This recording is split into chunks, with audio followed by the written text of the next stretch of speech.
The Galactic Concord had watched Earth for a long time. From their high orbit stations and silent observation posts hidden in the asteroid belts, they saw everything. They saw the wars that flared and faded like sparks in dry grass. They saw the oceans choked with plastic, the skies thick with smoke, and the forests vanish year after year. They saw humans reach for the stars with one hand while the other clutched weapons and greed. For over a century, the Concord debated what to do. Some members argued that humanity was young, still learning, still capable of change. Others said the species was too dangerous, too unpredictable, too loud in a galaxy that valued quiet order. Then came the Mars incident. A private Earth corporation, chasing rare minerals, fired on a Krellian science vessel that had drifted too close to their mining zone. No one died, but the message was clear. Humans did not respect boundaries. That was the final straw. On the morning of Stardate 47826, the Grand Assembly of the Galactic Concord gathered in the crystalline dome of Varelli's Prime. Delegates from 212 species sat in concentric rings, their forms as varied as the stars they came from, some insectoid, some gaseous, some made of living light. At the center floated the speaker, a tall, silver-skinned being from the Lithari Collective. Its voice, translated through every delegate's neural implant, carried the weight of final judgment. After extensive review and unanimous consensus, it said, "The species known as Homo sapiens, native to the third planet of the Sol system, is hereby declared unfit for continued participation in galactic society. Effective immediately, Earth and all its colonies are placed under Permanent Exclusion Decree 9 Alpha. The decree meant exile, total and absolute. All human ships were to be barred from interstellar lanes. All communications from Earth would be jammed beyond the Oort cloud. A quarantine perimeter would be enforced by Concord patrol fleets. No trade, no diplomacy, no contact. Earth would be cut off like a diseased limb left to heal or rot in silence." Back on Earth, the news arrived not with sirens but with silence. Every satellite feed, every deep space antenna, every alien channel that had once whispered faint greetings from distant worlds went dead. Then 10 minutes later, a single transmission broke through, clean and cold, broadcast on every frequency from AM radio to quantum comms. It was the Concord's verdict, translated into every major Earth language. People gathered in city squares, in living rooms, in underground bunkers. Some cried. Some shouted.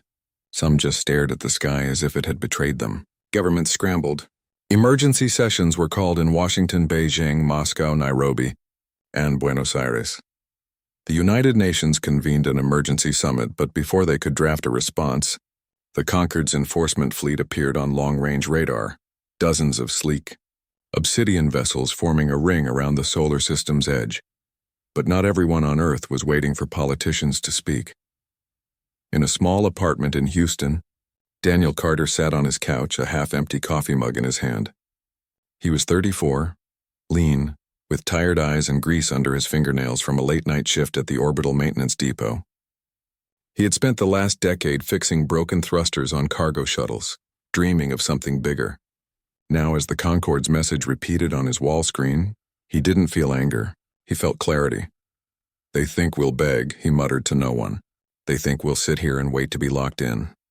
He stood up, walked to his desk, and opened a hidden folder on his tablet. Inside were schematics, coordinates, and encrypted logs, pieces of a project so secret even most generals didn't know its real name. Project Horizon. Not a weapon. Not a plea. An exit. Across the country, in a coastal town near Cape Canaveral, Lisa Monroe stood on her porch, watching the sunrise over the Atlantic. She used to fly test ships for the aerospace division before budget cuts grounded her. Now she taught flight sims to teenagers who'd never leave the atmosphere, but she kept her flight suit in the closet, ready. When the broadcast ended, she went inside, opened her safe, and pulled out a data chip labeled Echo 7. She plugged it into her old military-grade comms unit. A single line of text appeared. "Initiate protocol Ren. All stations report." She typed back, "Ren actual. Ready."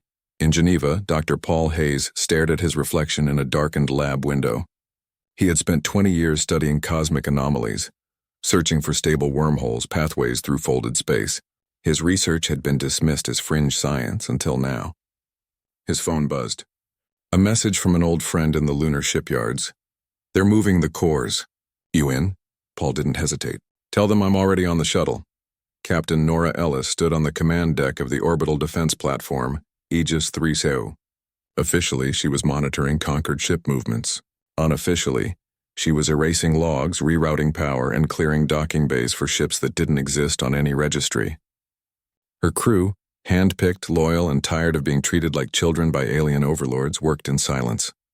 No questions, just nods and quick keystrokes. Down on Earth, factories that once built cars now welded hull plates in secret. Universities ran simulations under the guise of climate modeling. Farmers donated seed banks. Artists uploaded their work to hardened data vaults. No one announced it. No one held a press conference. But a quiet understanding spread through those who knew. Humanity wasn't going to wait for the door to close. The conquered expected panic. They expected riots, desperate pleas, maybe even a foolish attack. What they didn't expect was silence and then movement. By the time Earth's governments finally agreed on a formal protest letter, it was already too late. The real work had begun in the shadows, in garages, in hidden labs, in the hearts of people who refused to be prisoners in their own solar system. Daniel packed a duffel bag with protein bars, a handheld scanner, and a photo of his younger sister, the one who believed in aliens before anyone else did. Lisa kissed her dog goodbye and left a note on the kitchen table. Gone to fix the sky. Paul boarded a lunar transport with nothing but a satchel of equations and a stubborn hope. Nora gave the order to power up the Odyssey Dawn, a ship the public thought was just a prototype. The Conquered's fleet tightened its ring. Their sensors scanned for weapons, for rebellion, for fear. They found none of those things. What they couldn't see was the quiet hum of engines warming up in hidden bays. The encrypted pings between ships that shouldn't be talking. The thousands of humans, engineers, pilots, doctors, teachers, who had already made their choice. Earth had been told to stay. But humanity had other plans. The silence after the verdict was not empty. It was full of motion. While world leaders argued over wording and diplomats drafted useless appeals, a different kind of work began far from the spotlight. In underground bunkers beneath the Rocky Mountains, in repurposed missile silos in Nebraska, and inside shielded hangars on the far side of the moon, people moved with quiet urgency. They did not wear uniforms or carry titles. They carried tools, data drives, and a shared understanding. Waiting meant dying. Project Horizon had existed for years as a ghost idea, whispered in late-night engineering meetings and scribbled on napkins during coffee breaks. Officially, it was just a contingency study. What if Earth became uninhabitable? Unofficially, it was always about escape, not from disaster but from control. Now, with the Concorde's decree hanging over them like a blade, the project shed its disguise. Funding that had been frozen for decades suddenly flowed from black budgets and private vaults. Retired scientists came out of hiding. Pilots who had been grounded for insubordination received new orders with no return address. At the heart of it all was Dr. Paul Hayes. He wasn't a soldier or a politician. He was a quiet man who loved equations more than people, but he understood something the Concorde did not. Humans were not meant to be caged. From a lab buried under 300 meters of lunar ice, he coordinated the final assembly of the warp cores. These weren't the slow, fuel-guzzling engines of old. They used quantum resonance fields based on his wormhole research, untested, risky, but fast enough to slip past Concord patrols before they could react. Every bolt, every wire, every line of code had to be perfect. There would be no second chances. Meanwhile, Captain Nora Ellis ran the fleet coordination from a decommissioned space station orbiting Mars. Officially, the station was a junkyard.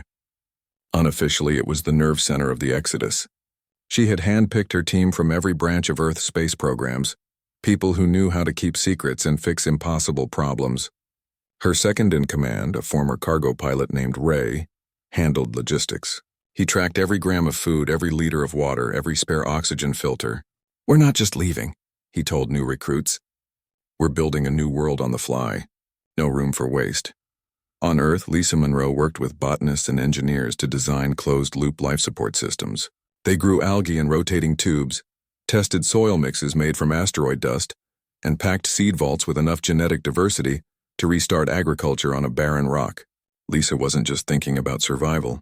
She was thinking about bread, about tomatoes, about the smell of rain on fresh grass. If we lose that, she told her team, we're not human anymore. We're just ghosts with engines.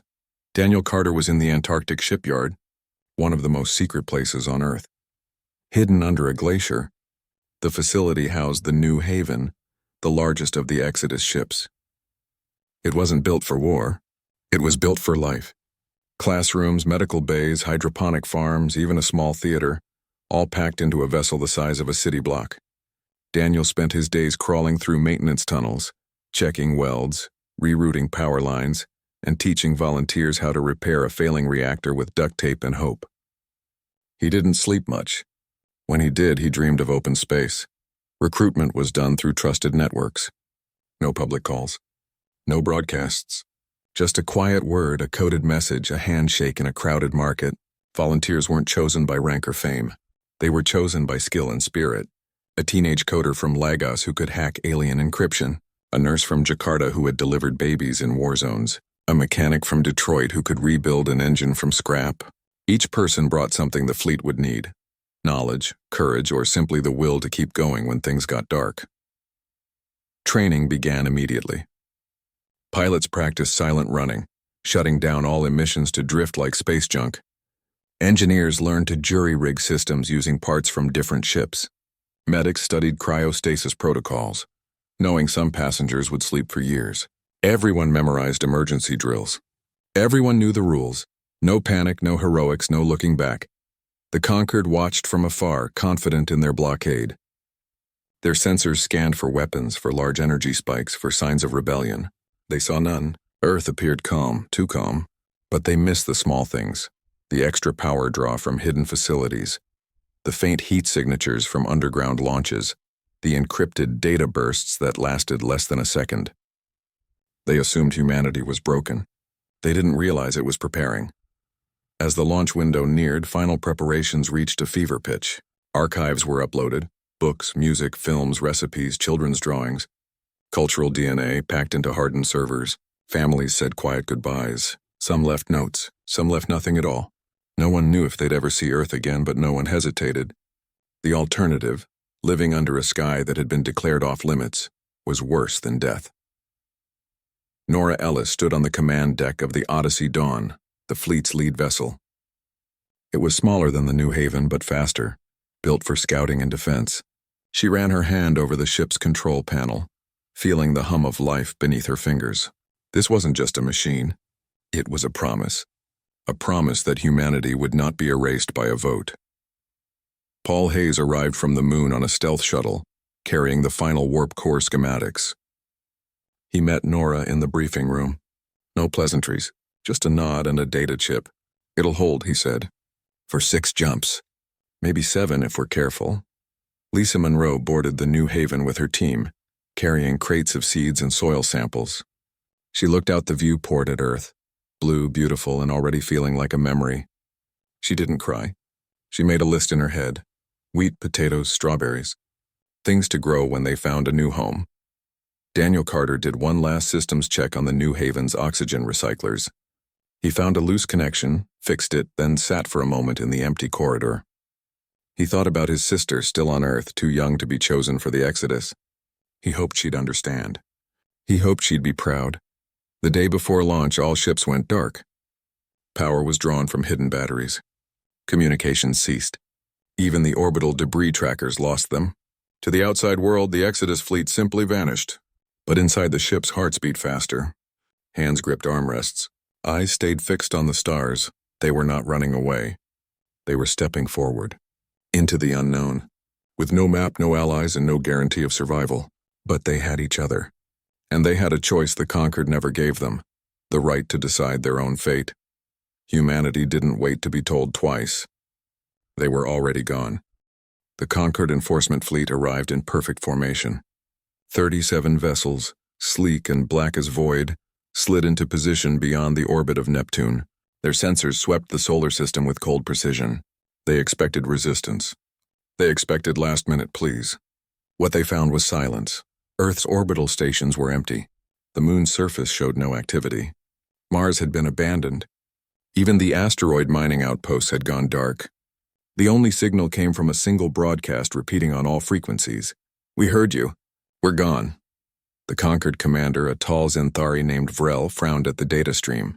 It made no sense. Humans were loud, emotional, unpredictable. They should have been screaming, fighting, begging. Instead, they had vanished like smoke. Vrel ordered deeper scans. Nothing. No warp signatures. No engine trails. No life signs beyond Earth's surface, where cities stood eerily still. What the conquered didn't know was that humanity had already left, hours before the fleet arrived, under cover of a massive solar flare that drowned out all electromagnetic noise. The Exodus fleet launched in waves. First went the scouts, small, fast ships like the Odyssey Dawn, slipping through gaps in the Conquered's patrol grid.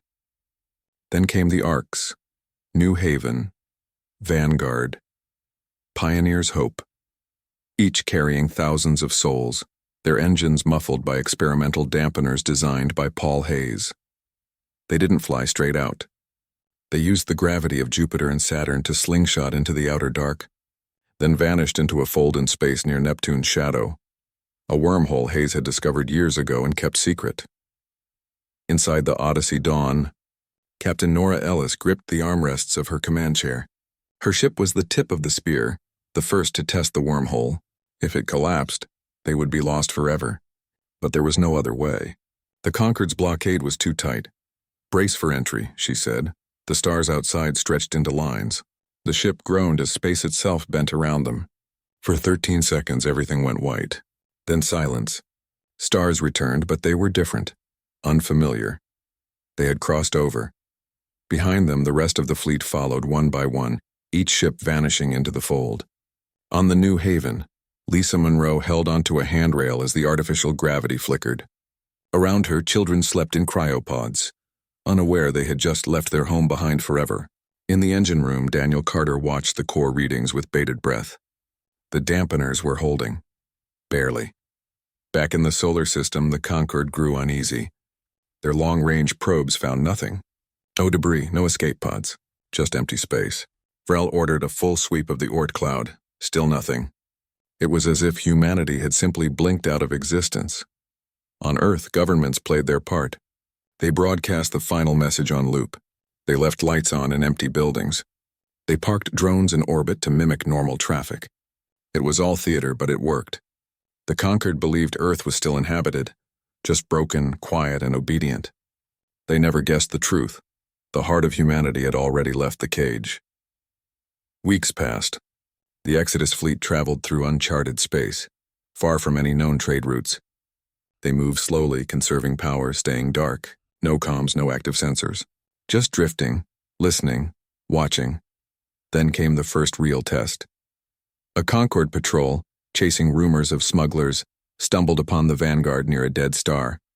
The human ship was running on minimal power, its hull coated in reflective dust to mimic an asteroid. But a micrometeorite strike had damaged a coolant line, causing a faint heat bloom. The Conquered vessel changed course. Inside the Vanguard, alarms stayed silent. Only soft lights warned the crew. Ray, now acting captain, made a quick call. "Shut down non-essential systems. Vent coolant manually, and someone get me a patch kit." 2 engineers suited up and stepped into the void. With no thrusters, no lights, they crawled along the hull like spiders, sealing the leak with resin and hope. The Conquered ship passed within 500 kilometers. Its scanners swept over them. For a long minute, everyone held their breath. Then the alien vessel turned away, convinced it was just space junk. Relief was short-lived. Paul Hayes, aboard the Odyssey Dawn, studied new star charts. They were lost in a region the Conquered called the Silent Reach, a stretch of space avoided for centuries due to strange gravitational echoes and phantom signals. But Hayes saw opportunity. If the Conquered feared this place, they wouldn't follow. He proposed a bold move, use the anomalies to hide permanently. Nora agreed. They would scatter the fleet. Each ship would take a different path through the Reach, meeting at a prearranged point years later. It was risky. If one ship failed, it might never be found. But staying together was riskier. One detection could doom them all, so they parted ways. The New Haven veered toward a cluster of icy moons orbiting a rogue planet. Lisa Monroe began planning greenhouses in the ship's lower decks, using geothermal vents from the moons to power them. The Vanguard headed for a nebula thick with ion storms, perfect cover for repairs and upgrades. Daniel Carter started designing a new kind of hull plating using local minerals. The Odyssey Dawn pushed deeper into the Reach, chasing a faint signal Hayes believed was artificial. It led them to a derelict station, ancient and crumbling, built by a species long extinct. Inside they found star maps etched into crystal walls, routes the Concorde had erased from history. As the months passed, the humans adapted. They learned to read alien ruins. They traded with nomadic asteroid miners who didn't care about Concorde laws. They fixed engines with scrap and ingenuity. They held quiet memorials for those lost to accidents or illness. They celebrated birthdays with recycled cake and stories of Earth. Back in the known galaxy, rumors began to spread. A Krellian freighter reported seeing a human ship near the Ghost Belt. A Lithari scout claimed to have exchanged data packets with a vessel flying no flag. The Conquered dismissed it as myth. But doubt crept in. How could a species so young survive out here? The answer was simple. They didn't wait for permission. They didn't ask for help. They just kept going. And in the dark between stars, humanity was no longer the exiled. They were the unseen, the unexpected, the ones who left before the door closed and found a whole new sky waiting. Time moved differently out here. Without sunrises or calendars, days blurred into weeks, weeks into years. The Exodus fleet had scattered across the silent Reach, each ship carving its own path through the unknown. They were alone, but not lost. They had purpose. On the New Haven, Lisa Monroe stood in the central greenhouse, her boots damp from the morning mist. Rows of wheat swayed under soft UV lamps. Tomatoes hung heavy on vines. In one corner, a small patch of strawberries had just begun to fruit, the first in over 3 years. She knelt, plucked one, and tasted it. It was tart, a little watery, but real. She closed her eyes and remembered her grandmother's garden in Florida. That memory was now a treasure, passed down like an heirloom seed. The ship had become a world. Children born in cryosleep now ran through corridors, learning math from engineers and stories from elders who remembered Earth. Classrooms doubled as workshops. Medical bays treated everything from broken bones to loneliness. Lisa didn't just grow food. She grew hope. Every sprout was a promise that life could start again anywhere. Far away, near a dying red star, the Vanguard drifted in the shadow of a shattered moon. Daniel Carter floated in the repair bay, welding a new thruster array built from salvaged parts. They'd found the wreckage of an old Qatari freighter months ago, half buried in ice. Inside were tools, power cells, and schematics written in a language no one understood, until a teenage linguist named Mateo figured out the symbols matched musical notes. Now the Vanguard ran on hybrid tech, part human, part alien, all survival. Daniel wiped grease from his brow. His hands were calloused, his face thinner, but his mind was sharper than ever. He'd learned to read starlight like a map, to listen to engine hums like a heartbeat. He missed Earth, the smell of rain, the weight of gravity, but he didn't regret leaving. Out here, every problem had a solution if you worked hard enough. On the Odyssey Dawn, Captain Nora Ellis studied a star chart glowing on her desk. They'd been tracking a signal for weeks, a repeating pulse from a system marked Void 7 on the ancient crystal maps they'd found. Paul Hayes believed it was artificial. Maybe a beacon, maybe a trap. Either way, they had to check. Paul sat beside her, sipping recycled coffee. He looked older, his hair more gray than brown, but his eyes still sparkled with curiosity. If it's a station, he said, it might have data, fuel, maybe even a way to contact the others. Nora nodded. Or it might be guarded. They'd learned caution the hard way. Months earlier, they'd stumbled upon a derelict AI outpost. It had seemed empty, until it tried to rewrite their ship's core code. They escaped, but not before losing 2 crew members. Since then, they scanned everything twice. The Odyssey Dawn approached Void 7 slowly, engines off, drifting like cosmic dust. The source of the signal was a ring-shaped structure orbiting a black hole. Not Concorde design, older, much older.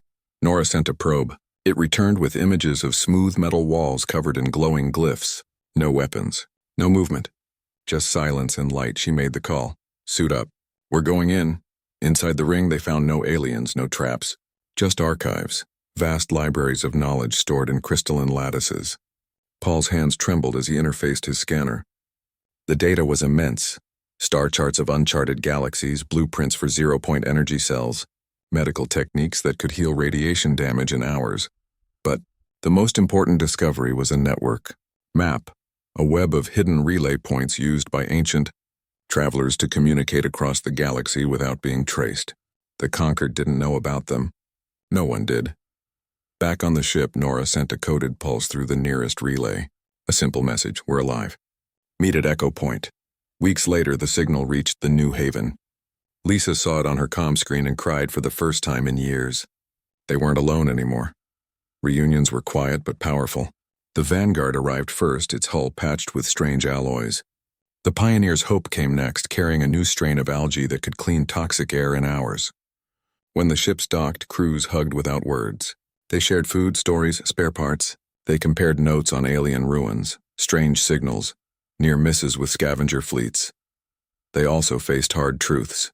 Not every ship had survived.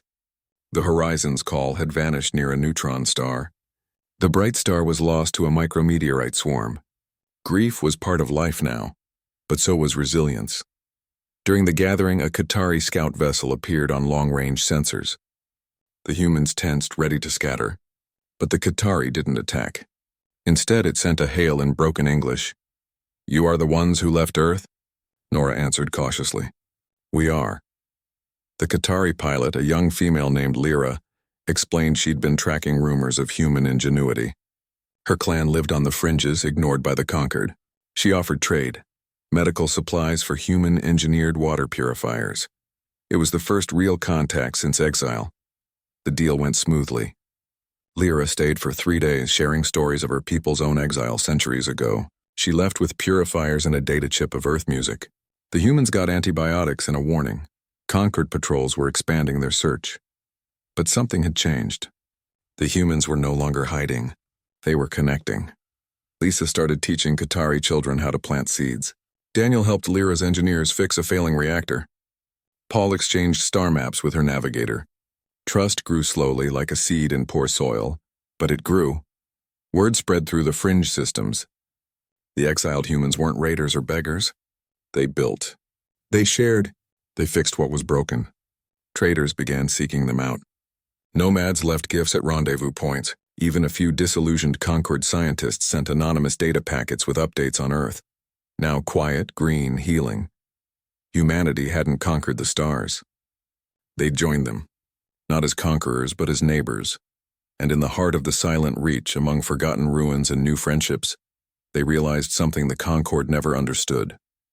Exile didn't mean end. It meant beginning. 5 years had passed since the vote. 5 years since Earth fell silent. The Galactic Conquered had long assumed the humans were gone, either dead in the void or hiding in some forgotten corner too weak to matter. They were wrong. The first sign came as a whisper on the edge of monitored space. A Conquered patrol near the rimward veil detected an energy signature unlike any known design. It pulsed with a rhythm that felt familiar, human but layered with something else, something older. Before they could investigate, the signal vanished. Then came the second sign. A trade outpost on the fringe reported contact with a fleet flying no Conquered flag, no species sigil, just a simple emblem, a blue circle with a sprouting seed. The ships traded advanced water recyclers for rare metals. Their crew spoke calmly, dealt fairly, and left no trace but goodwill. When asked who they were, their captain simply said, "We're from Sol." That name sent ripples through the Conquered. Sol was Earth's star. Earth was under quarantine, yet here they were, alive, organized, and stronger than before. The final sign came without warning. On stardate 52873, a fleet emerged from hyperspace just outside the Conquered central hub near Virelli's Prime.